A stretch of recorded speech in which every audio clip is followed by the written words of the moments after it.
আসসালামু আলাইকুম, welcome to my channel শায়নার ফ্রেন্ডস মম। আজকে তৈরি করব চিজ চিকেন কাটলেট।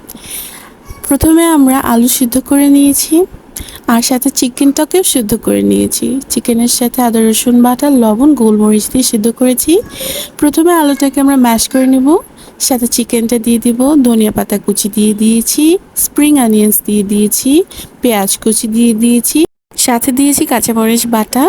এর মধ্যে হাফ চা চামচ গরম মশলা গুঁড়া, হাফ চা চামচ জিরে গুঁড়া এবং এক চা চামচ ধনিয়া গুঁড়া দিয়ে ভালো করে মেখে নিব।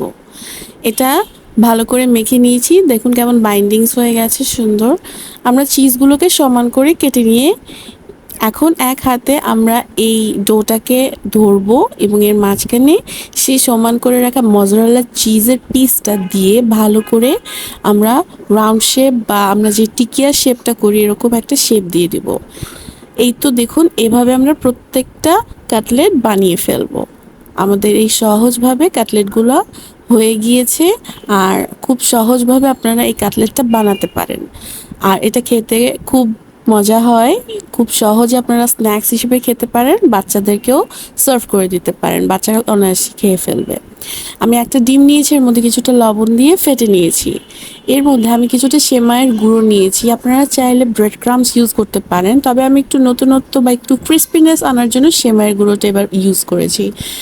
তো এই কাটলেটগুলোকে ডিমের মধ্যে গড়িয়ে সেমাইয়ের মধ্যে গড়িয়ে আমরা এটাকে আধা ঘন্টার জন্য একটু ফ্রিজে সেট হতে দেব। তাহলে হবে কি, এই সেমাইগুলো ভালো করে বসে যাবে কাটলেটগুলোর মধ্যে।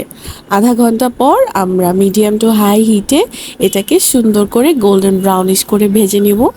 এভাবেই তৈরি হয়ে যাবে আমাদের চিজ চিকেন কাটলেট। আপনারা সহজেই সন্ধ্যা স্ন্যাক্স হিসেবে এটা খেতে পারেন, বাচ্চাদেরকেও খাওয়াতে পারেন। আশা করছি আজকের এই স্ন্যাক্স আইটেমটি ভালো লেগেছে। যদি ভালো লেগে থাকে আমার চ্যানেলটা সাবস্ক্রাইব করবেন এবং আমার পেজটা ফলো করবেন। যারা সাবস্ক্রাইব করেছেন তাদেরকে অসংখ্য ধন্যবাদ এবং যারা করেননি প্লিজ একবার সাবস্ক্রাইব করে রাখবেন। তো আজকে এ পর্যন্তই, সবাই ভালো থাকবেন, সুস্থ থাকবেন, সবার সুস্বাস্থ্য কামনা করছি। আল্লাহ হাফেজ।